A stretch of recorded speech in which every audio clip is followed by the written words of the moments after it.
guys यहाँनिर चाहिँ झगडा परिरहेको रहेछ तर के कारणले झगडा परेको मलाई पनि थाहा छैन तर खतरा झगडा परिरहेको के कारणले परिरहेछ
कसको बज्यो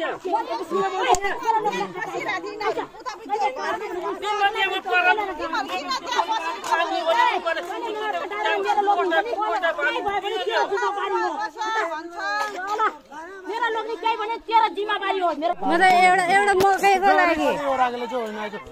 न त चल त बोले चालको लागि सर बोले चातु दिनभर तिमीले पराल उठाएको थियो नि त्यो त म पनि देखिरहेको थिएँ त अनि त्यतिको भनिरहेछ मकै भाँच्यो रे हाम्रो खेतमा मकै छैन त्यस्तो गर्छ त्यसकै एउटा खेत छ हाम्रो पनि त्यति मकै खानु मन लाग्यो भने हामी खाँदैन गल्ती गरेको पकडेको पनि छैन अनि त्यति मकै नभेटिकन पनि त तिमीलाई पिट्या मकै नभेटेर पनि खायो रे अब जसले खाए पनि आएर यहाँ बसेर चलाइरहेको आएर मलाई सोचे त पनि थियो म पोरालो सार्ने त्यही त पोरालो सार्ने म पनि त्यही त बाहिर हेरिरहेको थिएँ तिमीहरूलाई मैले हेरिरहेको थिएँ त बाहिर छोड्दैन छोड्दै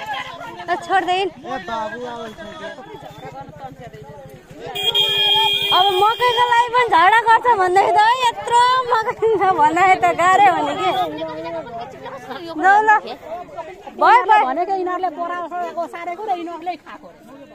पोरालो सार्दाखेरि त हामीले देखेन है झर्नु पर्ने हो पिर्थ्यो मैले नकराको भइरहेको पिर्थ्यो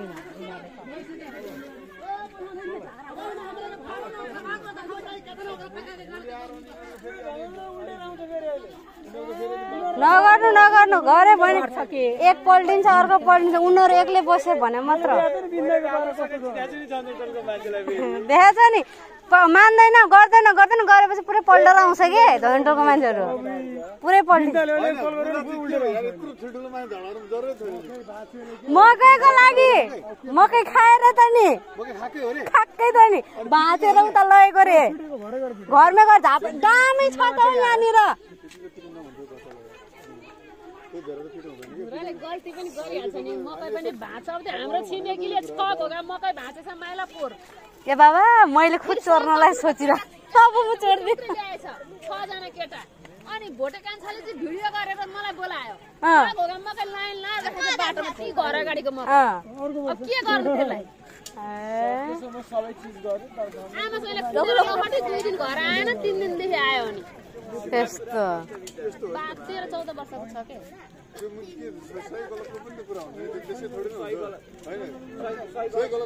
ल 10 घोगा मकै खायो पनि के भयो त सक्यो 10 घोगा मकैमा उसको मकै सक्यो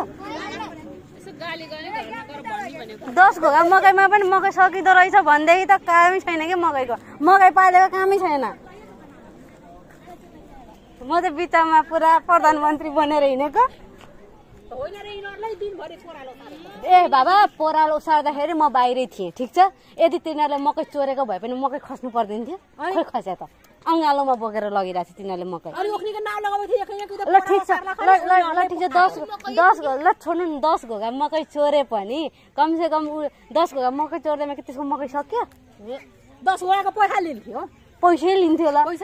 पैसै लिन्थ्यो केही हुन्थ्यो 10 घोगा मकैको लागि त्यसरी एक झापड हानेर त्यो सुङ्ला बस्नु त जरुरी छैन नि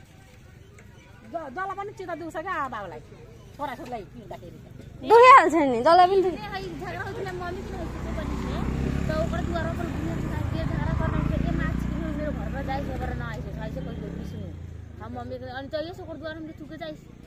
ओन्दै गरिहाल्ने अनि कस्टन डेन्जर रफ गरिहाल्छ छोडिदिनु पर्दैन किन कहिले पिट्न दिन्थ्यो